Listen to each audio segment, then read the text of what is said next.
বাংলাদেশ জাতীয়তাবাদী দল গণমানুষের অধিকার প্রতিষ্ঠায় লড়াই সংগ্রাম করছে এবং শহীদ প্রেসিডেন্ট জিয়াউর রহমান, যাকে আমি নিজের আদর্শ হিসেবে মনে করি, বর্তমানে বিএনপির নেতৃত্ব দিচ্ছে জনাব তারেক রহমান। তিনি আমাকে অত্যন্ত স্নেহ করেন, ভালো দেশ এবং জনগণের জন্য অত্যন্ত প্রয়োজন। আমি বিশ্বাস করি সংস্কার, বিচার এবং সুষ্ঠু নির্বাচনের ক্ষেত্রে জনাব তারেক রহমান গুরুত্বপূর্ণ ভূমিকা রাখবেন।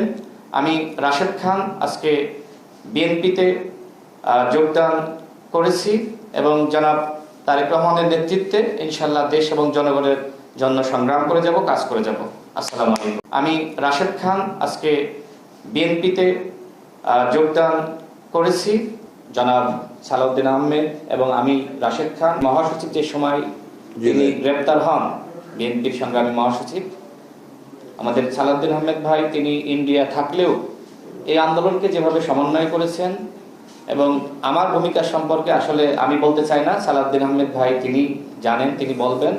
আমি এতটুকু বলতে চাই, নতুন প্রজন্মের এরকম আরো অনেক সাবেক ছাত্রনেতা যারা এখনো বয়সে তরুণ, তারা জাতি বিনির্মাণে সঠিকভাবে পদক্ষেপ নিতে পারুক এবং সেই জন্য তাদেরকে জাতীয় সংসদ থেকে শুরু করে সমাজের, রাষ্ট্রের বিভিন্ন স্তরে তারা প্রতিষ্ঠিত হোক, সেটা আমাদের কামনা। আমরা আগেও বলেছি অনেকবার, আগামীর বাংলাদেশ হবে মেধাভিত্তিক, জ্ঞান নির্ভর, প্রযুক্তি নির্ভর বাংলাদেশ। এবং সেই ক্ষেত্রে এই স্লোগানকেই শুধু স্লোগানের মধ্যে না রেখে কার্যকরভাবে আমরা যাতে এই তারুণ্যের ভাবনাকে ধারণ করতে পারি এবং মেধা ও প্রযুক্তি নির্ভর, জ্ঞান নির্ভর বাংলাদেশ করতে পারি, সেই লক্ষ্যেই আমরা রাশেদ খানকে আমরা স্বাগতম জানাচ্ছি, অভিনন্দন জানাই আজকে তার এই সিদ্ধান্ত। আশা করি রাশেদ খান জনসমর্থন নিয়ে জাতীয় সংসদে প্রতিনিধিত্ব করতে পারবেন ইনশাআল্লাহ। তো সেই ক্ষেত্রে তার ভূমিকা আগামীর বাংলাদেশে সর্বক্ষেত্রে ব্যাপকভাবে অবদান রাখতে পারবে বলে আমার মনে হয়।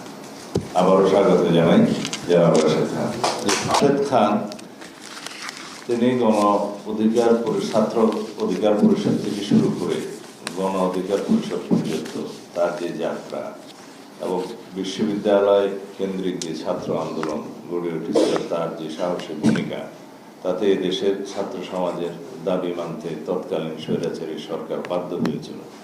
সেই ভূমিকায় রাশেদ খানের নাম আমাদের ইতিহাসে জল জল করে জ্বলবে, উজ্জ্বল থাকবে।